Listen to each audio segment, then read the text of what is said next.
알면 대박, 모르면 쪽박. 경제 박뉴스. 복잡하고 어려운 경제 이야기를 쉽고 재밌게 풀어드리는 시간입니다. 알면 대박, 모르면 쪽박. 경제박뉴스 참 좋은 경제연구소 이인철 소장 만나보겠습니다. 소장님 나와 계시는데요. 안녕하세요. 네, 안녕하세요. 네, 오늘 이슈가 중요해서 직접 또 나오셨는데 GS 홈쇼핑 소식이 사실은 상당히 쇼킹했어요. 직원 중에 신종 코로나 바이러스 감염증 확진자가 나와서 직장 폐쇄에 들어갔다. 신종 코로나에 따른 직장 폐쇄 조치는 이번이 처음으로 지금 얘기되는 것 같은데 이거 어떻게 된 겁니까? 맞습니다. GS 홈쇼핑 직원 가운데 한 명이 신종 코로나 바이러스 감염증 확진 판정을 받았습니다. 네. 이를 이유로 어제 오후 1시부터 그리고 내일 8일 오전 6시까지입니다. 본사 사옥을 전면 폐쇄합니다. 네. 건물 2동을 다 폐쇄를 하게 되는데 네. 이 기간 동안 회사 측은 문을 닫고 소독과 방역 조치에 들어가겠다라고 하는데 그러면 이 기간 동안 그러면 GS 홈쇼핑은 방송 안 하느냐? 네. 생방송은 안 하는데 모두 재방송으로 진행이 됩니다. 이번에 확진 판정을 받은 해당 직원은 20번째 확진자인데요. 네네. 41살의 한국인 여성입니다. 근데 문제는 15번째 확진자 가족이에요. 그러니까 가족에게서 2차 감염된 사례입니다. 네. 근데 문제는 뭐냐? 지난 2일 날 음성 판정 나왔어요. 예. 근데 5일 날 양성 판정이 난 겁니다. 네. 그래서 이제 어제 6일부터 돼서 이제 이 때문에 회사에서는 좀 초동 대처가 늦었다라는 비난이 나오고 있는데 어쨌든 이 확진자와 같은 팀에 근무하는 부서원들에 대해서는 14일간의 네. 재택근무를 명했고요. 그래서 지금은 필수 인력만 남아 있습니다. 방역부서, 방송에 이제 송출하는 부서, 이 당직 체제로 최소 인력만 남아서 근무를 하고 있는데 다만 지금 내일이잖아요. 네. 뭐 하루 반나절 정도거든요. 이틀 정도. 그러면 계속 생방송을 중단하게 되면 무슨 문제가 발생하느냐. 이미 편성이 잡힌 협력업체들이 그렇죠. 피해가 예상이 됩니다. 이러다 보니까 지금 직장 폐쇄를 연장할지 여부에 대해서는 지금 보건당국과 추가로 논의해서 결정한다는 방침입니다. 그러니까 지금 회사 측에서는 이제 처음에 음성 나왔었으니까 괜찮겠지 했는데 이게 나중에 또 양성으로 변하는 이게 사실은 좀 문제였다 이런 얘기 나오는데 이게요. 여자분들이 이제 임신을 했는지 안 했는지 검사를 스스로 이제 먼저 해보는 경우가 있거든요. 네. 그러면 임신 테스트기에 처음에 임신이 안 된 걸로 나오는 경우가 있어요. 그래도 임신 안 된 걸로 봤는데 좀 지나고 나면 뭔가 이상해서 다시 해보면 그때 양성 반응이 나오는 경우가 있어요. 이 얘기는 무슨 얘기냐면 초창기 검사할 때는 그게 아직까지 너무 이렇게 개체수가 작다거나 해가지고 확인이 불가능한 그 시점이 있다는 거예요. 그래서 이번에 이 신종 코로나 바이러스 감염증도 음성에서 양성으로 바뀌는 그런 사람들은 혹시 이런 거 아닌가. 네. 그래서 사실은 스스로가 먼저 조금 조심해야 되는 게 필요하다. 이런 얘기가 나오긴 하더라고요. 뭐 제가 뭐 그쪽 전문가는 아니지만. 자, 그런데요. 결과론적으로 저는 사실 좀 약간 제가 좀 속물스럽습니다. 여러분. 죄송한데 이렇게 신종 코로나 바이러스 때문에 직장을 폐쇄하거나 확진 판정을 받고 격리가 된다라면 직장인들 어떻게 돼요? 급여 같은 거는 주는 겁니까? 안 주는 겁니까? 이게 사실 궁금하더라고요. 맞습니다. 일단 받을 수 있다로 이제 시작을 받을 수 하겠습니다. 있다? 그렇습니다. 네. 이 법적인 근거가 있습니다. 법적 조항을 좀 읽어드리면 변호사 앞에서 주름 잡겠습니다. 이 감염병 예방 및 관리에 관한 법률 41조를 보게 되면 네. 감염병으로 입원 또는 격리된 노동자에게 접촉자도 포함입니다. 그렇죠. 사업주가 유급 휴가를 줄 수 있다라고 규정을 해놓고 있습니다. 네. 특히나 이제 사업주가 국가로부터 유급 휴가 비용을 지원받은 경우에는 반드시 노동자에게 유급 휴가를 주도록 규정하고 있기 때문에 최근에 이제 정부는 이 비용을 실제로 지원을 하기로 했고요. 네. 따라서 격리된 노동자는 유급 휴가를 받을 수가 있습니다. 그러면 유급휴가 비용은 누가 결정하느냐? 네. 보건복지부 장관이 기획재정부 장관과 협의해서 진행이 되는데 네. 조만간 올해 액수가 정해질 것으로 보이고 네. 참고로 2015년 메르스 당시 때 유급휴가 비용은 네. 하루에 13만 원꼴이었습니다. 그런데 자영업 하시는 분들은 어떠냐? 네. 자영업 하시는 분들은 국가에서 생활 지원비를 주게 돼 있습니다. 아, 생활 지원비라는 지원비. 명목으로 주는군요. 그렇습니다. 직장인은 네. 유급 휴가를 주게 돼 있고 네. 자영업하시는 분은 생활 지원비를 받게 돼 있는데 네네. 그러니까 이제 이 생활 지원비는 정부가 직접 자가격리 대상자한테 지급을 하는 거예요. 그리고 네. 유급 휴가비도 마찬가지입니다. 사업주가 먼저 주지만 네. 나중에 그 비용은 정부가 보전을 해줍니다. 그러니까 네. 국가 돈이에요. 네. 정부 돈입니다. 그리고 또 하나 격리 기간이 14일 이상이다. 네네. 그러면 1개월분의 생활지원비와 유급휴가 비용을 지원해야 합니다. 그리고 이 생활지원비의 경우에는 4인 가족 기준 네네네. 약 한 123만 원 정도 꼴로 알려져 있습니다. 그러면은 뭐 만족스럽지는 않지만 어쨌든 그래도 최소한으로는 나라에서 조금 지급을 해주고 지원을 해준다는 얘기인데 그럼에도 불구하고 예를 들면은 뭐 자영업한다거나 이런 사람들 혹은 뭐 다른 부품이 안 와가지고 일을 못하는 사람들 이런 경우에는 또 사실은 제대로 손해보전이 안 될 수도 있겠네요. 그러니까 이제 부품 같은 경우에는 그거는 이제 피해 업종으로 분류가 돼서 네. 정부가 지금 일반 예비비를 통해서 한 3조 4천억 원 정도 네. 지금 예비비를 확보해서 쓰겠다라고 했기 때문에 그렇죠. 그게 어디에 어떤 업종을 피해 업종으로 할 거냐 이거 조사가 먼저 이루어져야 합니다. 네. 난 정말 중국산 부품 때문에 일 못했습니다. 네, 이건 네, 말로만 할 수 없는 부분이어서 그렇죠. 조사가 들어가야 되겠죠. 그러니까 그런 식으로 이제 좀 상황을 파악한 다음에 그 원인이 무엇인지 그렇습니다. 이번이 네. 자연재해와 이건 비하는 재앙이죠. 재앙이죠. 네. 재난급 감염병이기 때문에 전부 대부분의 돈은 발생하는 비용은 정부 재정에서 나가는 겁니다. 그러니까 사실은 추경 같은 것도 필요하겠네요. 솔직히 맞습니다. 말하면. 저는 개인적으로 빨리 필요하다고 봅니다. 네. 소상공인들이 너무 어렵거든요. 지금. 근데요, 예전에 포항 지진이 났을 때도요, 네. 지원해주겠다고 했는데 법이 통과 안 돼가지고 한참. 엄청 오래 걸렸잖아요. 맞습니다. 이번에는 그러지 않기를 바랍니다. 좋습니다. 자, 그리고요, 직장인 같은 경우는 그래도 이제 구제 방안이 있다는 말씀인데, 정말 이분들은 어떻게 되는지 이것도 역시 또 궁금하네요. 역시 이제 경제 전문가를 모시고 얘기를 나눠보다 보니까 참 궁금한 것들이 많이 생기는데, 택배 노동자 여러분들에 대해서는 어떤 건지 한번 제가 좀 여쭤보고 싶습니다. 거리가 한산해진 만큼 우리가 사실은 바깥에 안 나가고 온라인으로 물건을 구입하니까 이분들이 너무 바빠졌다. 그런데 그럼 이분들은 현실이 어떤가? 이제 이게 사실 얘기되고 있거든요. 그래서요. 일단 전국 택배 연대 노조 김태원 위원장을 전화로 연결해서 한번 여쭤보기로 하겠습니다. 위원장님 나와 계시죠?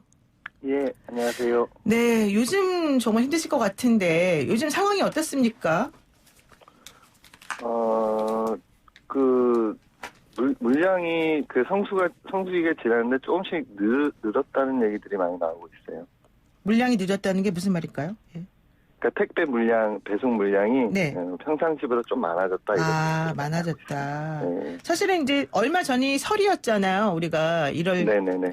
그 설 때도 그 택배 하시는 분들 너무 힘들었다고 얘기 나왔었는데 이제 그러고 난 다음에 또 곧바로 이제 이런 일이 벌어졌기 때문에 사실 쉬시지도 못하고 일을 계속 해야 되는 물량이 많아서 이제 이런 상황이 됐다는 얘기군요. 네. 네. 그런데 이번 신종 코로나 바이러스 사태 때문에 야외에서 주로 일을 하시는 이 택배 노동자분들 같은 경우에는 택배 근로자분들 같은 경우는 너무 더 불안하실 것 같기도 해요. 왜냐하면 자꾸 여기도 가야 되고 저기도 가야 되고 사람들도 많이 만나야 되고 그러지 않습니까? 그렇죠. 저희들이 일을 하다 보면은 이제 불가피하게 많은 접촉을 이제 하게 그렇죠. 되는데, 예. 이에 따라서 이제 그 예방 대책이 제대로 이제 마련이 되는데 사실 그렇지 못한 형편이죠. 네. 그러니까 어제 뭐 우정사업본부에서 또 근무하시는 분들 같은 경우에도 정규직에게는 뭐 마스크 같은 걸 주면서 또 임시직에게는 안 줘서 얘기가 있었었는데 마찬가지로 이 택배 하시는 분들 같은 경우에도 뭐 마스크라든가 손 세정제라든가 이런 예방 관련된 그런 것들은 뭐 어떻게 지원이 되는 겁니까? 아니면 개인이 알아서 그걸 해야 되는 겁니까? 그러니까 우체국은 그나마 이제 공기업이니까 네. 공문이라도 내리고 뭐 이제 그게 제대로 지급이 안 된다 뭐 이제 이런 얘기들이 되고 있는 거고 네네. 그 민간 택배사들은 그런 것조차 아예 진행이 안 되고 있죠. 그러니까 택배 기사들이 개별적으로 알아서 구입을 하고 뭐 못하는 대로 뭐 이렇게 진행이 되고 있는 거죠. 그러면은 기본적으로 그냥 개인이 알아서 사서 구입해서 써야 된다. 그런데 네. 요즘에 마스크 같은 경우는 품절 사태 있고 손 세정제도 마찬가지라고 그러던데 그렇게 구하지 못하는 경우는 그러면은 그냥 무방비 상태로 하셔야 되는 거예요? 그렇죠. 네네. 아이고. 그러니까 민간 택배사들은 일단 저희 택배 노동자들에 대해서나 또 이제 실제 소비자들에 대해서나 매우 무책임한 태도를 보이고 있는 거죠. 그러면은 만약에 이건 정말 만약의 경우입니다만은 네. 택배가 이렇게 배달하시다가 혹시라도 감염이 될 수도 있는 거고 감염자가 나오게 되면은 어떻게 돼요? 그 지점을 폐쇄해야 되고 그냥 혼자 알아서 모든 책임을 감수하고 손해를 봐야 되는 겁니까? 저희들은 이제 그렇게 되지 않을까 예상하고 있는 거고 그런 부분들을 이제 우려하고 있는 거죠. 그래서 산업안전법이 이번에 개정이 되면서 네네. 사용사업주인 이제 택배사가 직접 이런 모든 부분들을 책임지게 돼 있어요. 그래서 네. 그 법에 따라서 실질적인 대책을 내놓고 네네. 이래야 된다라는 것을 주장하고 있죠. 아, 그러니까는 기본적으로 이제 이런 일이 만약에 발생을 하게 되면 그 지점이 폐쇄가 되고 그 지점에서 일하던 택배 노동자 여러분들은 스스로 뭐 14일 동안 자가격리를 해야 되는 거고 그렇게 되면은 그 급여, 그 비용 이런 것들은 네. 또 제대로 보전 못 받고 이렇게 되는 겁니까? 그렇죠. 아, 그럼 대책을 어떻게 마련을 좀 하셔야 되는 거 아니에요? 그래서 이제 저희가 이제 어제 우체국 택배하신 분들도 예. 네, 같은 취지로 이제 같이 기자회견을 했었고, 네. 저희들이 이제 어제는 이제 요구한 부분이니까 이제 진행 상황을 좀 지켜보면서 방안을 제대로 내라고 이제 계속 촉구를 해야죠. 아, 그러니까 아직까지 어떻게 해야 된다 결론 난 건 없고 네. 이런 상황이기 때문에 우리가 이제 앞으로 어떻게 되는지 얘기 좀 한번 해보자. 여기까지가 지금 네. 얘기라는 거군요. 네. 아, 이제 마지막으로 혹시 그 택배 노동자분들을 대표해서 우리 일반 시민이라든가 국가라든가 이쪽에다가 좀 뭔가 요구하실 부분이 있거나 당부하고 싶으신 말씀 있으시면 뭐가 있을까요? 일단 어쨌든 조속히 이런 부분들이 잘 수습되기를 이제 희망하고 있고 저희도 네. 그리고 실제로 저희 택배 노동자들은 특수고용 노동자라고 해서 그렇죠. 예. 여러 가지 이제 일반 근로자와 다른 이제 차별을 받고 있는데 이런 이제 감염 좀 관련해서도 그런 차별을 이제 이번에 느끼게 되니까 네네. 이러한 대책도 제대로 좀 세워졌으면 하는 그런 바람이 있습니다. 네, 알겠습니다. 아이고, 정말 안타까운데요. 일단 오늘 말씀 여기까지 듣겠습니다. 고맙습니다. 네, 안녕히 계세요. 네, 지금까지 전국 택배연대 노조 김태환 위원장과 함께 얘기를 나눴습니다. 자, 이제 전문적인 부분 또 이인재 소장님하고 말씀을 더 나눠봐야 될 것 같은데요. 소장님 지금 이 택배 노동자분들의 상황에 대해서 얘기를 지금 들으셨잖아요. 위원장님 말씀을 어떻게 보세요? 이 상황에 대해서. 일단 택배 노동자분들은 개인 사업자거든요. 그렇죠. 개인 사업자여서 개인이 자기 자신한테 유급휴가를 줘야 되는 상황인데 그러다 보니까 이렇게 이 자영업 하시는 분들은 앞서 제가 말씀드렸습니다만 이건 국가가 지급하는 생활지원비는 받을 수가 있지만 유급휴가 지원 대상자는 아니거든요. 네. 그러니까 아마 이 비용에 대해서는 아직 어느 정도 줘야 될지는 이제 규모가 정해지지 않았기 때문에 아마 이제 실제로 격리가 됐다. 격리하는 동안의 어떤 매출이며 소상공인으로 분류가 되기 때문에 그 부분에 대해서는 어떤 또 다른 지원책이 있겠지만 적어도 격리된 그 부분에 대해서 생활지원비는 받을 수 있다라는 겁니다. 시간은 좀 걸릴 수 있습니다. 언제 받을지는 모르겠고 네. 사실 뭐 제대로 받을 수 있을지도 모르지만 어쨌든 받기는 받아야 된다. 그런데 이렇게 국가가 지급하는 거니까. 그러니까요. 근데 제대로 받을 수 있는데 이제 정확하게 금액이 얼마가 되는지 이런 것들은 확인을 해봐야 되는 거죠. 맞습니다. 네. 지금 그 유급휴가 지원 비용의 경우에는 보건복지부 장관과 이게 국가 돈을 재정을 관리하는 건 기획재정부예요. 그렇죠. 그러니까 여기가 해야죠. 협의가 돼야 됩니다. 이건 이제 강제 돌발 상황이기 때문에 네. 예기치 않은 돌발 상황이기 때문에 협의가 된 이후에 이제 나올 수 있습니다. 네, 아직까지는 금액은 정확히 모른다 이런 얘기입니다. 자, 그런데 이렇게 바이러스가 서민들의 생계를 직접 위협하고 있는 상황 때문에 경제 전체적으로 조금 문제가 생긴 것 같은데요. 이러다 보니까 지역 경제 그리고 소상공인들의 피해가 정말 심각하다 이런 얘기 나오더라고요. 맞습니다. 이번 사태와 관련해서 소상공인 피해 접수를 정부가 받았습니다. 근데 접수 시작 열흘도 안 돼서 무려 500건이 넘는 피해 신고가 접수가 된 겁니다. 당장 중국인 관광객 주니까 호텔, 식당, 면세점, 항공, 유통업체 매출이 급격히 줄었죠. 네. 엎친 데 덮친 격으로 확진자 동선이 공개되니까 낙인 효과로 오히려 백화점 더 안 가고요. 그렇죠. 마트, 영화관, 호텔, 유통업체도 이중 타격을 받고 있다는 겁니다. 네. 여기 소독하고 다시 영화관을 개장했는데 그럼 더 안심하고 가야 되는데 근데 안 사람들은 가겠죠. 포비아 형성이 되고 있다는 건데요. 그래서 네네. 집에만 있으니까 외출을 자다 보니까 온라인 쇼핑만 굉장히 늘어나고 있고요. 네네. 전통시장, 음식점 사장님들 피해가 이만저만이 아니고 특히 졸업 시즌이에요. 졸업식, 입학식 안 합니다. 네. 컨퍼런스, 회식 모두 안 하는 분위기예요. 네. 지역 축제 대부분이 다 취소되고 있습니다. 네. 그래서 소상공인협회 주장은 뭐냐? 이번 신종 코로나 바이러스 사태로 인해서 소상공인의 매출이 적게는 절반 정도 준 데도 있고 많게는 10분의 1 토막이 났다. 정부가 선제적으로 좀 대응해달라. 라고 이제 하소연하고 있는 거고 네. 어제 마침 홍남기 경제부총리가 경주를 방문했는데 네. 경주가 대표적인 관광 명소가 있어요. 거기 황리단길이라고. 네네. 거기 상인들 얘기를 들어보니까 2주 사이에 관광객 40%가 줄었고 네. 경주는 외국인 관광객이 주가 아니라 90% 이상이 한국인이에요. 그렇겠죠. 근데 문제는 뭐냐? 올봄 중고생들이 수학여행이 단체 여행이 취소되고 있다는 겁니다. 이 때문에 굉장히 큰 시름을 앓고 있다는 겁니다. 그러니까 1년에 한 번 정도씩 혹은 뭐 2번 정도씩 많으면 그것만을 노리는 그 특수를 노리던 그런 분들인데 그게 사라지고 있다는. 취소가 되게 되면 맞습니다. 뭐 1년 먹을 게 사실 농사가 없는 거네요. 아마 보셨을 거예요. 장미꽃 졸업식 가장 시즌이 많은데 졸업하고 입학 시즌인데 근데 꽃이 장미꽃을 예. 팔지 못하고 다 처분하고 있어요. 그러니까 멀쩡한 거를 갈아 엎어버렸다 또 이런 얘기까지 나오더라고요. 맞습니다. 화해동과 같은 경우는. 네. 자 그러면요. 전전긍긍하고 계실 것 같은데 이분들 어떻게 대책을 좀 세워줘야 되는 거 아닙니까? 일단 당정청은 이번 사태로 인해서 일단 정부가 쓸 수 있는 지금 가용 예산 비상금이 있거든요. 네네. 예비비. 네. 이거 한 3조 4천억 원 정도를 긴급 투입하겠다는 거예요.